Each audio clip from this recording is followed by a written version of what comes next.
Hey, kia ora, Helen Brahms here, coming to you live from Sun City in Arizona on a super fantastic, sparkling, gorgeous Serenity Sunday. How has your Sunday been? Happy Mother's Days to all the mums out there and all of those who play a mothering role in somebody's life.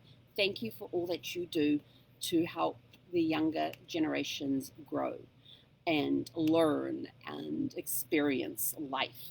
So, so besides being Mother's Day, it's also Serenity Sunday, which is our unplug day. You should unplug at least one day a week.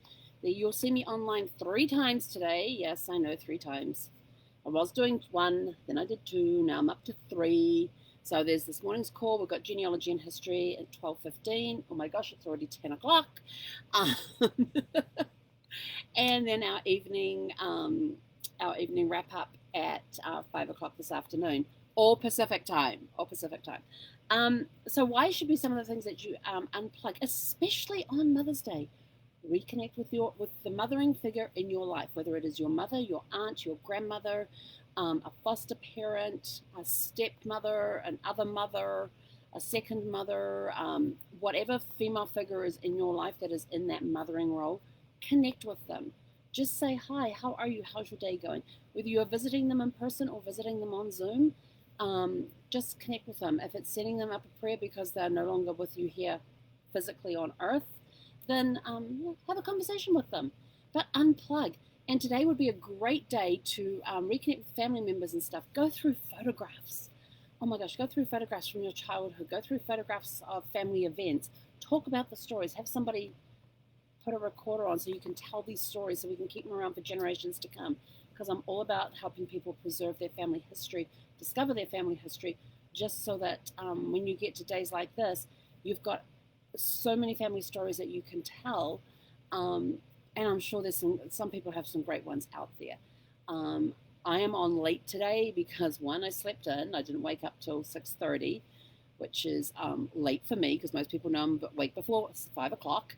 So sleep in. My alarm is set to go up 5:07 in case I sleep in, but on Saturday nights I turn my alarm off and I wake up at 6:30-ish. I got up at 6:30, had breakfast, and then got everything ready for today as far as the history stuff goes. Did that, which took like 20 minutes, and then we got ready to head out and went for a walk. And there's this amazing woman who we talk with quite often, and she has this gorgeous 2-year-old German Shepherd puppy who has these massive paws that she's still growing into, and she's just such a delight. And every time she sees Zeffy, she starts barking. And this pup is highly energetic, and the dog's name is Cheyenne, and Cheyenne is just beautiful, and her and Zeffy get on so well, and it's really it kind of upsets me a little bit all the time when I go to campgrounds and there is no off the leash park, because these two would have so much fun together in an off the leash park. But people always say, "Oh, but there's one just down the road." But if you don't have a vehicle to get there, it doesn't matter where the nearest one is. If it's not in the park, if it's not in the RV park where you can walk to it, then what's the point of telling me, "Oh, there's one just a couple of miles down the road"? I ain't walking that far in this heat. I'm sorry. If it was around 50 to 60 degrees, not a problem. We'd knock that out in no time. Although I'd be worried about Zeffy on the roads because she doesn't travel. She's used to walking in the road when we're at campgrounds. She's not used to walking on a pavement. So that's what I think. But, spend the day doing things that don't require technology. If you have to call family members with technology, that's fine. Doing Zooms, Facebook, FaceTimes, all that sort of stuff, that's okay. But, get together, play board games. It's not a board game, not the Xbox, not the Wii, not the whatever other technology is out there, PlayStations or whatever they are these days, where you play handheld games. No, I'm talking board games where you've got the dice and you've actually got pieces you've got to move around. You have to think about things. You've got that strategy thing going. Maybe it's a game of chess. Maybe it's a game of, we call them drafts. Drafts. Checkers. That's the one. That's what I was trying to think of. Whatever the board game is, where you've got a physical board in front of you and you are playing with other people and you're moving pieces on a board game, or a pack of cards. Get out a real pack of cards and play some card games together. Just make it about that. Go on a picnic. If you're in a place where it's a beautiful day, go for a picnic. If it's not so good outside, have a picnic in the middle of the living room floor. Man, yesterday I was learning all about charcuterie boards and the different varieties of them. Go online, check out charcuterie boards, and find and make up your own charcuterie boards, and just sit there in the middle of the living room floor with charcuterie boards around you and in front of you and stuff, and just have a picnic. Because basically, a picnic is just a bigger version of a charcuterie board, from what I can make.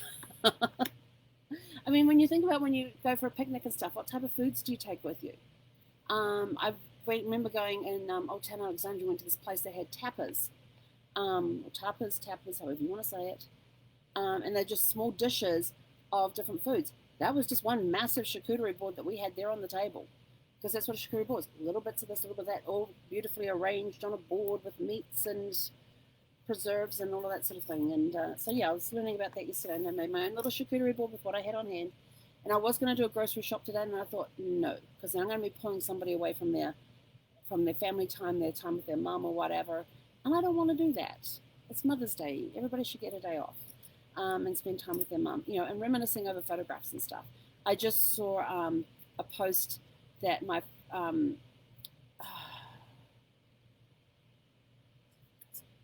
second cousin once removed, first cousin once removed. Sorry, to me, a first cousin once removed, and she displayed this beautiful gift that her daughter had given her, which was these different, I won't say ornaments, but they're not like pendants, with a picture of her mum when she was younger, her sister and her two sisters when they were younger, and it was just beautifully presented and all that. And I thought, what a gorgeous gift! Take time to go through the memories, tell the stories, find the photograph, dig the photo albums out. Oh my gosh, dig the photo albums out. Have a blast going through those. That was one of my favorite things as a kid when I visited the grandparents, was pulling out their photo albums and asking them to tell me the stories behind the photos. And to me, that was like reading a storybook. When you sit down with a kid and you pull out the picture book there, the storybook, and you tell the story that's in there, and you turn it, and then they look at the pictures. That is what a photo album is to me. It's just a storybook, but it has more significance to me than Harry the Dirty Dog. Is it Harry the Dirty Dog and Jack and Jill, or Peter and Paul, or whatever the names of all those books were? Raggedy Ann and Raggedy Andy, and naughty books. All the different types of picture books we used to read as a kid and stuff. These photo albums were more to me because the stories were personal. They were about my family. And I didn't comprehend that until years later. But, take time with your kids to pull out the photo albums and treat them as storybooks. Tell them their family history. And you'll find that there are ones that that there are photo albums they will gravitate to, and they'll pull them out because the stories in them just click with them for some reason, and they want to know more about that one. So, take time to go through an album with your child or your children, and use the photo album as a storybook, and tell them the family stories behind the stories behind the pictures, the stories behind the people in the pictures. Make that history come alive for them and help them to understand where they've come from, to understand who their relatives are, who's in their family tree, the amazing people that fill up their family tree. And I know that there's some bad apples in every tree. There always is. There is always some bad apples in every tree. Trust me, I know from personal experience. You've all heard me talk about my great-grand-uncle, who was one of the most dangerous men in Australia, and I was reading his story and going, oh my God. And then it suddenly dawned on me that, oh crap, I'm actually related to him. And then there was one with a cousin.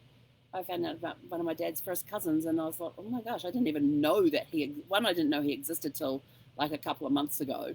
And two, I was sort of like, ooh, now I know why I never heard of him. So it's interesting, 54 years old, I'm just finding out about one of Dad's first cousins that I didn't even know existed. And now because I know the story behind why we didn't know that he was existed and why the family didn't talk about it. So yeah, every family has its notorious relatives in there, those bad apples, if you want to call them that. But we learn from them. And know that two notorious people were on completely opposite. One was on my mum's side, and one's on my dad's side. So, people go, oh, bad blood comes down. Nope, one was on mum's side, one was on dad's side. So, but, you never know. So anyway, I'm out of here. I'm going to go kick back and relax for a little bit. I may even, genealogy requires a computer. But I do have some notes I could write up. No, Because if I start getting in on the notes, I'm going to say, oh, I've got to go look this up, got to go look that up, and then I'll be lost in the computer. So we're not going to do that today. I was going to make that a genealogy day, but then I thought, no, that's defeating the purpose of staying offline. It's a hobby.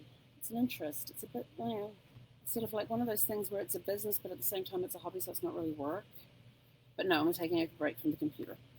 I got to watch Dr. No last night, which was good for the 58th anniversary of the first premiere of Dr. No. So, genealogy and history today at 12:15. We're going to be talking about crown jewels, John Hancock, Lord Byron, Reno, Nevada, Buffalo Bill, and laser beams.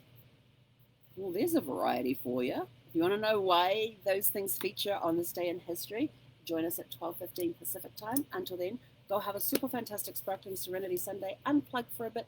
Go tell those family stories. Call your family members. Say hi to them. Reconnect with them.